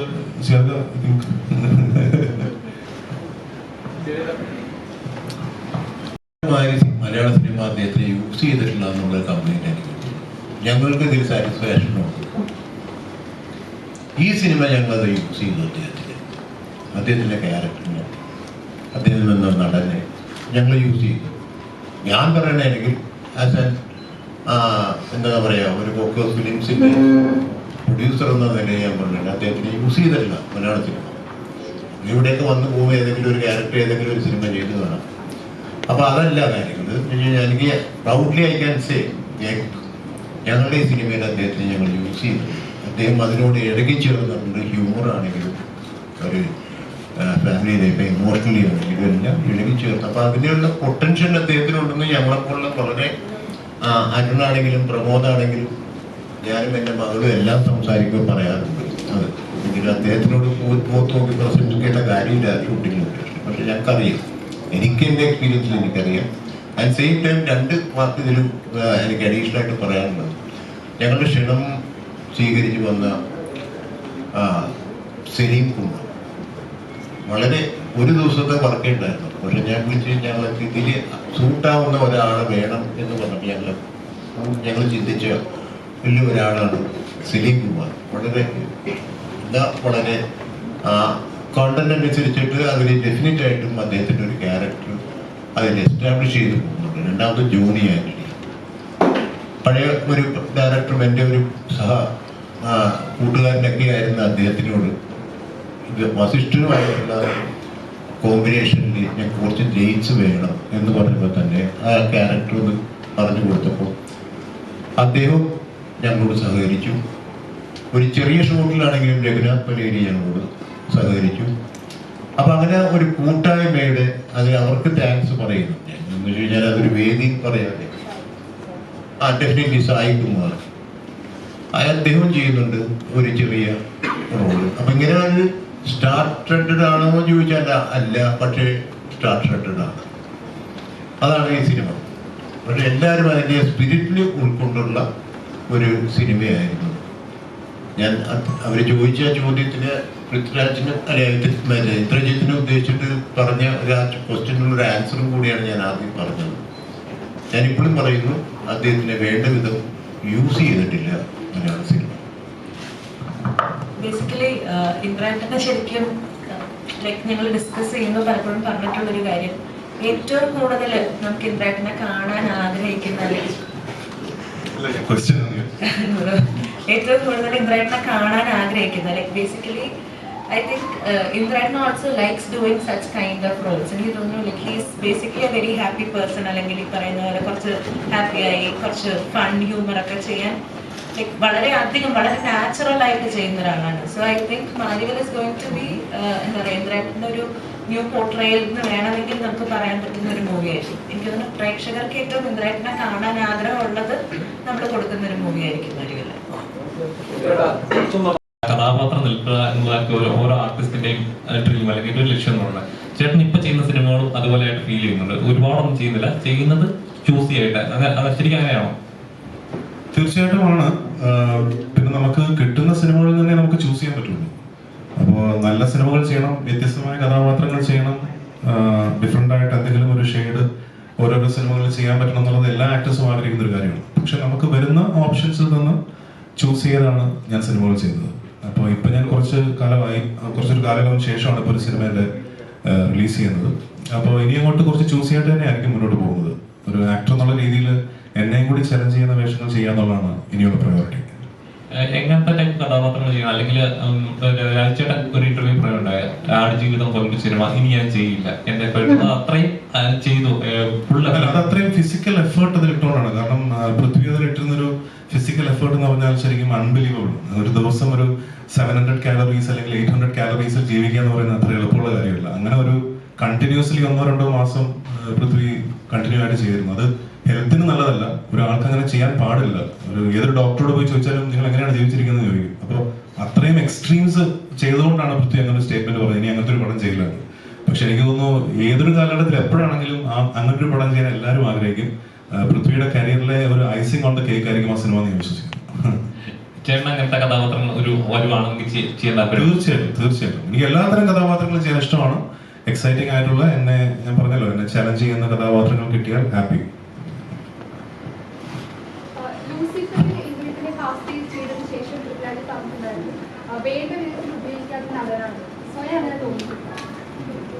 അതിപ്പോ അതിന് ഞാനല്ലല്ലോ ഉത്തരം പറയേണ്ടത്. എന്നെ ഉപയോഗിക്കേണ്ടവർ വന്ന് എന്നെ കാസ്റ്റ് ചെയ്ത് ഉപയോഗിച്ചിട്ടുണ്ട്. എനിക്ക് പറ്റുന്നത് പോലെ ഞാൻ ആ സിനിമകളിലൊക്കെ നന്നാക്കാൻ ശ്രമിച്ചിട്ടുണ്ട്. അതിപ്പം സീരിയസ് സിനിമകളാണെങ്കിലും ഹ്യൂമർ സിനിമകളാണെങ്കിലും ആ സിനിമകൾ ഭംഗിയാക്കാൻ ഒരു ആക്ടർ എന്നുള്ള രീതിയിൽ ഞാൻ ശ്രമിച്ചിട്ടുണ്ട്. പിന്നെ ഞാൻ എൻ്റെ ഒരു വലിയ ഒരു ഭാഗ്യമായിട്ട് ഞാൻ കാണുന്നത്, അല്ലെങ്കിൽ എൻ്റെ കരിയറിന്റെ ബിഗിനിങ് മുതൽ പീരിയോഡിക് ആയിട്ടുള്ള കാലയളവുകൾ എടുത്തു നോക്കിക്കഴിഞ്ഞാൽ പല സമയങ്ങളിലുണ്ടായിട്ടുള്ള മലയാള സിനിമയിലെ ഏറ്റവും വലിയ വിജയങ്ങളുടെ ഭാഗമാകാൻ സാധിച്ചിട്ടുണ്ട്. സോ ആസ് എൻ ആക്ടർ അത് ഞാനൊരു വലിയ ബ്ലെസ്സിംഗ് ആയിട്ട് കാണും. ഇപ്പം നമ്മൾ എൻ്റെ കരിയറിന്റെ തുടക്കത്തിലാണ് മീശമാധവൻ എന്ന സിനിമ വരുന്നത്. പിന്നെ മീശമാധവൻ കഴിഞ്ഞു ക്ലാസ്മേറ്റ്സ് പൂത്തിരിച്ചു, അല്ലെങ്കിൽ 2020 ആ സമയത്ത് ഏറ്റവും വലിയ ഹിറ്റായിരുന്നു. പിന്നെ ലൂസിഫർ. അപ്പൊ എങ്ങനെയൊക്കെയോ പറഞ്ഞു തിരിഞ്ഞാൽ അതാത് കാലഘട്ടങ്ങളിലെ ഏറ്റവും വലിയ വിജയങ്ങളുടെ ഭാഗമാകാൻ സാധിച്ചിട്ട് നടൻ എന്നുള്ളൊരു വലിയ ബ്ലെസ്സിംഗ് എനിക്കുണ്ട്. പിന്നെ അതുകൊണ്ട് നോ കംപ്ലൈൻറ്റ്സ്. പിന്നെ സമയം ഇനിയുണ്ട്, ഇനിയും ഗംഭീര കഥാപാത്രങ്ങൾ ചെയ്യാൻ ഞാൻ റെഡിയാണ്. ഞാൻ ഇവിടെ തന്നെ ഉണ്ട്, ഇവിടെ പോയിട്ടില്ല. അപ്പോൾ എന്നെ ഉപയോഗിക്കേണ്ടവർക്ക് ഒന്ന് ഉപയോഗിക്കും. ഇതിലൊരു കാര്യം എനിക്ക് പറയാനുള്ളത് വെച്ച് കഴിഞ്ഞാൽ ഇന്ദ്രജിത്തിനെ ഉദ്ദേശിച്ചിട്ട് റിലേഷൻഷിപ്പാണ് കൂടുതൽ വിശ്വസിക്കുന്ന സബ്ജക്റ്റ്. എനിക്ക് എല്ലാ റിലേഷൻഷിപ്സും എങ്ങനെയാണെങ്കിലും മറ്റൊരാളെ റെസ്പെക്ട് ചെയ്തുകൊണ്ടുള്ള ഏത് റിലേഷൻഷിപ്പും ഞാൻ റെസ്പെക്ട് ചെയ്യുന്നുണ്ട്.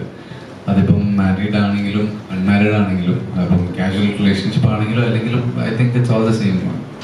എല്ലാവരും റെസ്പെക്ട് ചെയ്യുക, ലിവ് ആൻഡ് ലെറ്റ് ലിവ്. നമ്മളിപ്പം എല്ലാ ഇന്റർവ്യൂസിലും പറയുന്ന ഒരു കാര്യമാണ് നമ്മുടെ പടത്തിന്റെ ഒരു മെയിൻ പരിപാടി, live and let live. Career നല്ല രീതിയിൽ, അതായത് ഓരോ സിനിമകൾ ചെയ്യുമ്പോഴും ഓരോ കഥാപാത്രം ഒന്നും സമയം വരാതെ ലെവലായിട്ട് ആ ഗ്രാഫ് ഇങ്ങനെ കീപ്പ് ചെയ്ത് പോകുന്നുണ്ട്. ഇപ്പൊ ഫേസ് ഓഫ് ദ ബിസിനസ് ആയാലും ഇതുവരെ കണ്ടില്ലാത്ത ഒരു കഥാപാത്രം ഇങ്ങനെ ഒരാൾ ചെയ്തോ, ഈ വ്യക്തിയാണോ ഇത് ചെയ്തത് എന്നൊരു ചർച്ച വരെ ഉണ്ടായിരുന്നു. അത് ഓസ്കാർ ലെവലിലൊക്കെ പോയി, അത് വേറൊരു ഇതാണ്. അപ്പോൾ ഈ സിനിമയിലെ ഈ കഥാപാത്രം ഇതുവരെ ചെയ്തിട്ട് ഹ്യൂമർ ആയിട്ടൊരു കഥാപാത്രമാണ് ചെയ്യണമെന്ന് ആഗ്രഹിച്ചൊരു കഥാപാത്രം എന്ന് പറയുന്നത് എന്തുകൊണ്ടാണ്? ഹ്യൂമർ ഞാൻ നായകൻ എന്നൊക്കെ പറഞ്ഞ റിയാലിറ്റി ഷോ എന്ന് പറഞ്ഞ ഒരാളാണ്. അപ്പൊ അതിൽ ഏറ്റവും കൂടുതൽ ആൾക്കാരെന്നെ തിരിച്ചറിയുന്നത് കോമഡി കൈകാര്യം ചെയ്യാൻ പറ്റും, അതിനുള്ള കാപ്പബിലിറ്റി ഉണ്ട് എന്നുള്ള രീതിയിലാണ്.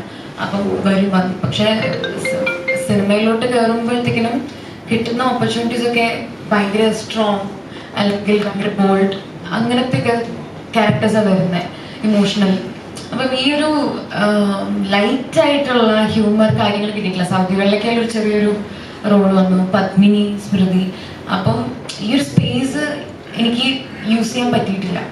അപ്പം ഇതില് മുഴുനീള ഒരു ഹ്യൂമറിന് വേണ്ടി ഹ്യൂമർ ചെയ്യുന്ന ഒരു ക്യാരക്ടറല്ല, പക്ഷെ സിറ്റുവേഷനലി ഒരു ഹ്യൂമർ കൈകാര്യം ചെയ്യുന്ന ഒരു ക്യാരക്ടറാണ്.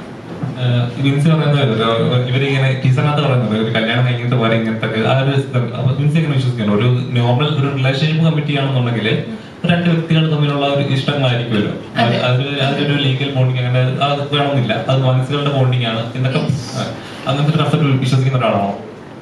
ഇപ്പം ഇതില് നേരത്തെ പറഞ്ഞില്ലേ, നമ്മള് റെപ്രസെന്റ് ചെയ്യുന്ന ന്യൂജൻ ആൾക്കാരെ റെപ്രസെന്റ് ചെയ്യുന്ന ക്യാരക്ടർ പോലെയാണ് ഞാൻ. അങ്ങനെയല്ല ഈ ക്യാരക്ടറിനെ കൺസിഡർ ചെയ്തിട്ടുള്ളത്. അതായത് ഇപ്പം അവരുടെ ചോയ്സുകളാണ്. ഇപ്പം ഇവർക്ക് കല്യാണം കഴിക്കാൻ കുട്ടികൾ വേണ്ട, ഞങ്ങൾക്ക് കുട്ടികളാവാൻ കല്യാണം കഴിക്കേണ്ട എന്ന് പറയുന്നിടത്ത് അവരുടെ വ്യൂ പോയിന്റ്സ് കാണിക്കുന്നതല്ല. നമ്മൾ ഇപ്പോഴത്തെ ന്യൂജൻ ആൾക്കാരെ റെപ്രസെന്റ് ചെയ്യുന്നു എന്നല്ല മൂവിയിൽ നമ്മൾ കാണിക്കുന്നത്. പേഴ്സണൽ ലൈഫിൽ ഓൾസോ നമുക്കിപ്പം എനിക്ക് തോന്നുന്നില്ല, ഇപ്പം എനിക്ക് മാരേജ് ആണ് ആഗ്രഹം എന്നുണ്ടെങ്കിൽ ചിലപ്പോൾ കുറച്ച് ആഫ്റ്റർ 2 years അത് മാറാം. സോ ഇപ്പോൾ ഞാൻ തീരുമാനങ്ങളോ എനിക്ക് ഇന്ന കോൺസെപ്റ്റോ ഒന്നുമില്ല. So let it be. എൻ്റെ പാർട്ട്ണർ കൂടി വരട്ടെ, പാർട്ട്ണറിൻ്റെയും കൂടി രീതിയിൽ ചിലപ്പോൾ നമുക്ക് മാരേജ് ആയിരിക്കും ഓക്കെ ആവുക, ചിലപ്പോൾ മാരേജ് ഓക്കെ ആവില്ല.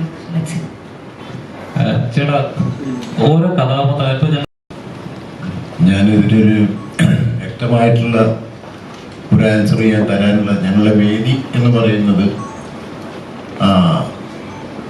ഇതിൻ്റെ ഈ സിനിമയുടെ പ്രൊമോഷനെ സംബന്ധിച്ചിട്ടുള്ള ഒരു കാര്യം, കോൺട്രവേഴ്സിക്കോ അല്ലെങ്കിൽ മറ്റുള്ള കാര്യങ്ങൾക്ക് ഞാൻ സംസാരിക്കുന്നില്ല. പക്ഷേ ഈ ഇപ്പം ഇന്ദ്രൻ പറഞ്ഞ മാതിരി നമുക്ക് ചില റെസ്ട്രിക്ഷൻസ് വേണം, ഉണ്ടായേ പറ്റൂ.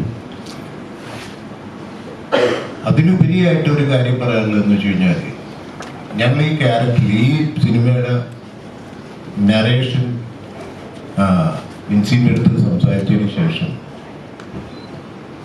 ഞാൻ മറ്റേ അരുണും പ്രമോദും എൻ്റെ അടുത്ത് വന്ന് ഇങ്ങനെ ഇതിനെ നമുക്ക് ഇങ്ങനെ ഇവർക്ക് ഇവിടെ ഇഷ്ടപ്പെട്ടു കാസ്റ്റ് ചെയ്യാം എന്ന് പറഞ്ഞു. ആ പറഞ്ഞ സമയത്ത് തന്നെ എനിക്ക് ഓർമ്മ വന്നത് ചെറിയ സിനിമയെ പറ്റിയ രേഖ എന്ന് പറഞ്ഞ ഒരു പടം, അത് ഞാൻ കണ്ടിരുന്നു.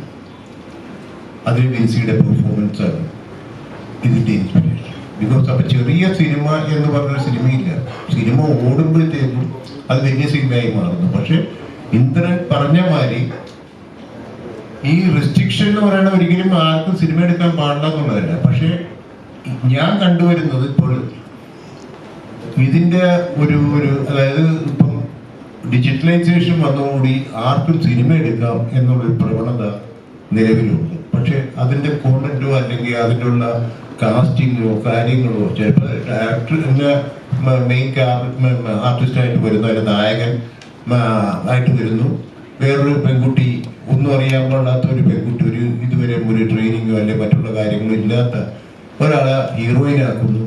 അങ്ങനെയുള്ള ഒരു പ്രവണതയല്ല. സിനിമ ഈസ് വലിയൊരു പാഷനും വലിയൊരു സ്റ്റഡിയും ആവശ്യമുള്ള ഒരു മേഖലയാണ്. അത് സിമ്പിളായിട്ട് കണ്ടുകൊണ്ടും വരുന്ന സിനിമകളാണ് മലയാള ഇൻഡസ്ട്രിയെ നശിപ്പിക്കുന്നത്. അപ്പം നമ്മൾ മറ്റുള്ള ഭാഷാ ചിത്രങ്ങൾ പക്ഷെ അത് അന്ന് ഓടിയിട്ടുണ്ട്. 10 Commandments ആണെങ്കിലും ബെൻഹർ ആണെങ്കിലും ഒക്കെ അന്ന് ഓടിയിട്ടുണ്ട് സിനിമ, ഇംഗ്ലീഷ് ഹോളിവുഡ് സിനിമ. പക്ഷേ അതൊന്നും നമ്മളെ ഇതിന് പക്ഷെ അതിനോട് കോമ്പീറ്റ് ചെയ്തുകൊണ്ടും ഞാനൊരു സിനിമ എടുക്കണമെങ്കിൽ എനിക്ക് മറ്റേ തെലുങ്ക് സിനിമയുടെ ഒരു പടം കണ്ടിട്ട് അതിൻ്റെ ഒരു നേച്ചറിൽ ഒരു സിനിമ എടുക്കണമെന്ന് പറയാൻ സ്വയം ചിന്തിക്കണം. അല്ല കുറെ ആൾക്കാരെ കൂട്ടി നിർത്തി അതേമാതിരി ഉണ്ടാക്കാൻ പറ്റും എന്നുള്ളത് എനിക്ക് വിശ്വാസം വേണ്ടേ. ആദ്യം ഒരു പ്രൊഡ്യൂസറിന്റെ ഏറ്റവും വലിയ കടമയാണ് വാട്ട് ഈസ് സിനിമ എന്ന് പറയുന്നത്. അദ്ദേഹം സൂചിപ്പിച്ച മാതിരി, എൻ്റെ ഡയറക്ടർ സൂചിപ്പിച്ച മാതിരി, പപ്പേട്ടനാണെങ്കിലും പത്മനാഭൻ സാറാണെങ്കിലും ഭരതകേട്ടനാണെങ്കിലും ഇവരൊക്കെ മികച്ച സിനിമകൾ ഉണ്ടാക്കിയവരാണ്. അവരൊരു സ്ക്രിപ്റ്റിങ്ങിൽ കൂടി അവരുടെ വായനകളിലൂടെ MT വാസുദേവൻ അദ്ദേഹം വായന കൊണ്ട് കിട്ടിയ ഗുണങ്ങളാണ് അദ്ദേഹത്തിന്റെ ലിറ്ററേച്ചർ എന്ന് പറയുന്നത്. ഒരു ദിവസം അദ്ദേഹം സ്ക്രിപ്റ്റായിട്ട് ഇറങ്ങിത്തിരിക്കണേല്ല. ഞാനിത് പറയാൻ കാരണം ഒരു പൊതുവേദിയിൽ ഇത് പറയേണ്ട കാര്യമുണ്ടോ എന്ന് ചോദിച്ചാൽ ഈ വേദിയിൽ ആവശ്യമില്ല. പക്ഷെ പലരും കഥ പറയാനായിട്ട് വരാറുണ്ട്. അത് വരുമ്പോഴത്തേക്കും നമ്മൾ കേൾക്കുന്ന കഥ ഒട്ടും വിശ്വസനീയമല്ല. എന്ന് വെച്ച് കഴിഞ്ഞാൽ എനിക്ക് എൻ്റെ അഭിപ്രായത്തിൽ നിങ്ങൾ മീഡിയാസ് എന്നുള്ള കുറച്ച് ആൾക്കാരെ ഞങ്ങൾ സെലക്ട് ചെയ്തിട്ട് നിങ്ങളെ എനിക്ക് കഥ കേട്ടിട്ട് എങ്ങനെ സിനിമ അവരുടെ ആ സിനിമ പ്രൊഡ്യൂസ് ചെയ്യണം വേണ്ടതെന്ന് നിങ്ങളുടെ സജഷനോട് കൂടിയ എന്നാൽ മാത്രമേ നിങ്ങൾക്ക് ഞാൻ പറഞ്ഞ എൻ്റെ പൊരുൾ മനസ്സിലാവുള്ളൂ. എന്തായാലും എനിക്ക് ആക്ച്വലി എംബുറാന്റെ ഷൂട്ടിംഗ് അടുത്ത ആഴ്ച തുടങ്ങുകയാണ്, US-ലാണ്. അപ്പോൾ അതിന്റെ നാളെ എംബസിയിൽ അപ്പോയിന്റ്മെന്റ് ആണ്, 7:15 എൻ്റെ ഫ്ലൈറ്റ്. അപ്പോൾ പ്ലീസ് എക്സ്ക്യൂസ് മീ, എയർപോർട്ടിലേക്ക് നേരെ ഇവിടുന്ന് പോകാം. അത് പറയണോ? എല്ലാ വിധത്തിലും മലയാളത്തിലെ ഏറ്റവും വലിയ സിനിമയായിരിക്കും എംബുറാൻ. അത് കാസ്റ്റ് വൈസ് അല്ലെങ്കിൽ number of locations wise, budget wise, എല്ലാ രീതിയിലും. ഓൾറെഡി ഇപ്പോൾ 2 ഷെഡ്യൂൾ കഴിഞ്ഞു. ഇന്ത്യയിൽ ഒരു ഷെഡ്യൂൾ കഴിഞ്ഞു, UK ഒരെണ്ണം കഴിഞ്ഞു. അടുത്ത ഷെഡ്യൂൾ US-ൽ തുടങ്ങുകയാണ് അടുത്ത ആഴ്ച. അപ്പോൾ അവിടെയാണ് ഗോവർദ്ധൻ ജോയിൻ ചെയ്യുന്നത്. അപ്പോൾ സത്യാന്വേഷണം നടത്തി ഗോവർദ്ധൻ പുതിയ സത്യങ്ങൾ തേടി അമേരിക്കയിൽ എത്തിയിരിക്കുകയാണ്. Thank you very much everybody. Thank you. ഡയറക്ഷനിൽ ഒരു ചിത്രം വരുന്നതൊക്കെ ഒരു അത് ഉടനെ ഇല്ല, തീർച്ചയായിട്ടും അതിന്റെ സമയമാകുമ്പോൾ ഞാൻ തന്നെ ഇതുപോലെ ഒരു പ്രസ് മീറ്റ് വിളിച്ചുകൂട്ടി എല്ലാവരെയും അറിയിക്കുന്നതായിരിക്കും. ഒന്നുമില്ലാത്ത സമയത്ത് പൃഥ്വിരാജ് എന്ന ആള് പടയുന്ന ലൂസിഫർ എന്ന ചിത്രം ഇറക്കി മലയാള സിനിമയെ ഞെട്ടിച്ചു. അതായത് ഇങ്ങനൊരു പടം അതിനെ കണ്ടിട്ടില്ല മലയാളികൾ. മറ്റു ലാംഗ്വേജ് കണ്ടിട്ടുണ്ട്, മലയാളത്തിൽ കണ്ടിട്ടില്ല. അതേപോലെ ഒരു ചിത്രം ഞെട്ടിക്കണോ? ഞെട്ടിക്കുമോ? ഒരു ബോംബ് നോക്കട്ടെ, ഞെട്ടിക്കാൻ ശ്രമിക്കാം. Okay, thank you. ഓക്കെ, അപ്പോൾ എല്ലാവർക്കും ഒന്നും കൂടെ